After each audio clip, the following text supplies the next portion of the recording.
وہ سب کے سب ان کے سامنے سجدے میں گر گئے۔ یہ سجدہ تعظیمی کہلاتا ہے، جو کہ پہلی شریعتوں میں جائز تھا۔ شریعت محمدی علیہ صلاۃ والسلام میں جہاں دین کی تکمیل ہو گئی ہے، تو واقعہ یہ ہے کہ پھر توحید کا معاملہ بھی جو ہے وہ آخری درجے میں تکمیل کو پہنچا دیا گیا۔ یہ سجدہ تعظیمی اب حرام مطلق ہے، لیکن اس سے پہلے یہ جائز تھا۔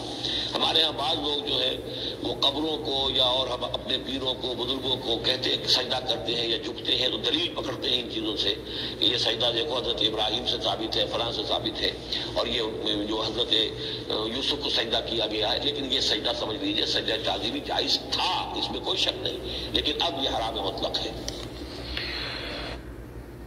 دیکھیے کس طرح یہ ڈاکٹر اسرار نے پوری زندگی قرآن کے مطالعے میں گزاری، لیکن یہاں آ کے کیسی ٹھوکر کھائی۔ کہتے ہیں یہ اس میں کوئی شک نہیں کہ سجدہ تعظیمی جائز تھا۔ بھائی یہ کہاں جائز تھا، کہاں لکھا ہوا ہے جائز تھا؟ یہ ان کے اپنے ظن کی بات ہے، گمان کی بات ہے۔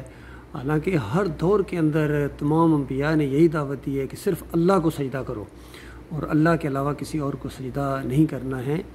اس طرح یہ اوپر ٹائٹل میں بھی آپ کو نظر آ رہا ہے، لا تسجدوا للشمس ولا للقمر واسجدوا للہ الذی خلقہن، کہ نہ سورج کو سجدہ کرو نہ چاند کو سجدہ کرو، بلکہ اس کو سجدہ کرو جس نے ان کو پیدا کیا۔ اسی طرح اولیاء اللہ اور انبیاء کو سجدے نہیں ہیں، بلکہ اس کو سجدہ ہے جس نے ان کو پیدا کیا ہے۔ تو دوسری جو بات ڈاکٹر اسرار کی سامنے آئی، کہنے لگے کہ اب توحید چونکہ تکمیل کو پہنچ گئی ہے، اس سے پہلے سجدہ جائز تھا انسانوں کو، یعنی سجدہ تعظیمی جائز تھا چونکہ توحید تکمیل کو نہیں پہنچی تھی، اور اب چونکہ توحید اپنی تکمیل کو پہنچ گئی ہے، لہٰذا اب اس کو مطلقاً حرام قرار دے دیا گیا۔ تو غور کیجئے، توحید کے بارے میں بھی اس کا کنسیپٹ کلیئر نہیں ہے، حالانکہ توحید تو اپنی تکمیل کو ازل سے ہے اور اب تک وہ تکمیل کو پہنچی ہوئی ہے۔ یہ نہیں کہ اس میں کچھ کمزوری تھی، کوئی کمی تھی، اب یہ تکمیل میں پہنچ گئی ہے۔ یہ ایک اور مشرکانہ عقیدہ ڈاکٹر اسرار احمد کا ہے۔ تو اسی مشرکانہ عقیدے کو محمد حنیف صاحب نے اپنایا ہے، حالانکہ صحیح تفسیر موجود تھی۔ امام رازی نے عبداللہ بن عباس کا قول لائے ہیں تاریخ تفسیر کبیر کے اندر، کہ وہ کہتے ہیں کہ یہ سجدہ اللہ کو ہوا ہے، مسجود اللہ ہے۔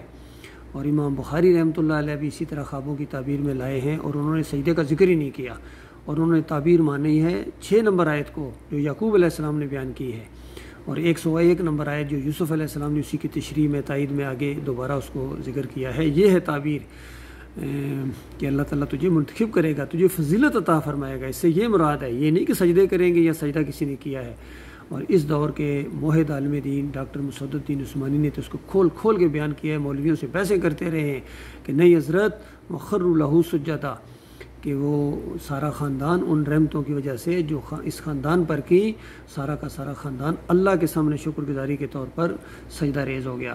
اور جن کا ایمان صحیح نہیں ہوتا، فتویٰ لگایا ڈاکٹر مسعود الدین عثمانی رحمۃ اللہ علیہ نے کہ جن کا ایمان صحیح نہیں ہوتا ہے وہ اس طرح تفسیر کرتے ہیں کہ یہ سارے یوسف علیہ السلام کے سامنے سجدے میں گر گئے تاکہ بعد میں یہ اپنے شاگردوں سے بھی سجدے کرائیں۔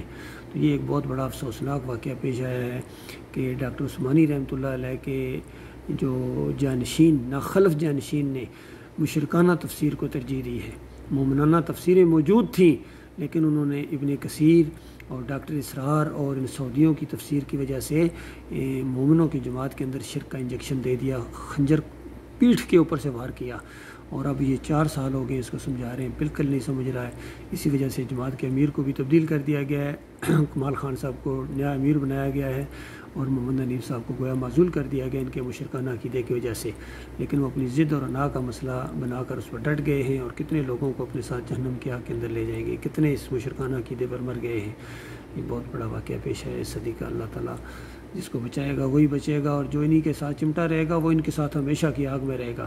ڈاکٹر اسرار کو تو پتہ چل گیا ہوگا آگے جا کے کیا جہنم کا لاوا ابل رہا ہوگا ان شرکی عقیدوں کی وجہ سے، وہ تو وہاں چلا گیا۔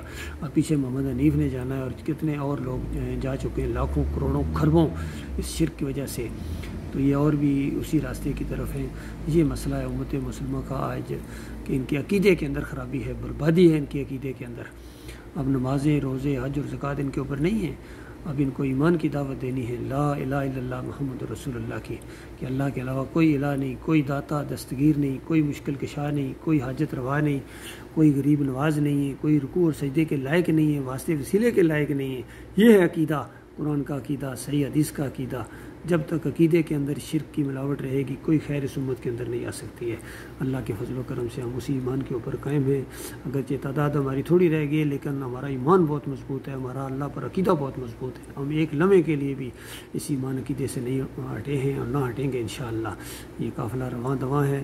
ڈاکٹر صاحب رحمۃ اللہ علیہ نے جو اس دعوت کو اٹھایا تھا، توحید کی اس دعوت کو، اللہ تعالیٰ اس کی شمع کو بجھنے نہ دے اور ہمیں اس کے اور اسی ایمان عقیدے کو ہم اپنی قوم کے سامنے، پوری دنیا کے سامنے پیش کریں انشاءاللہ۔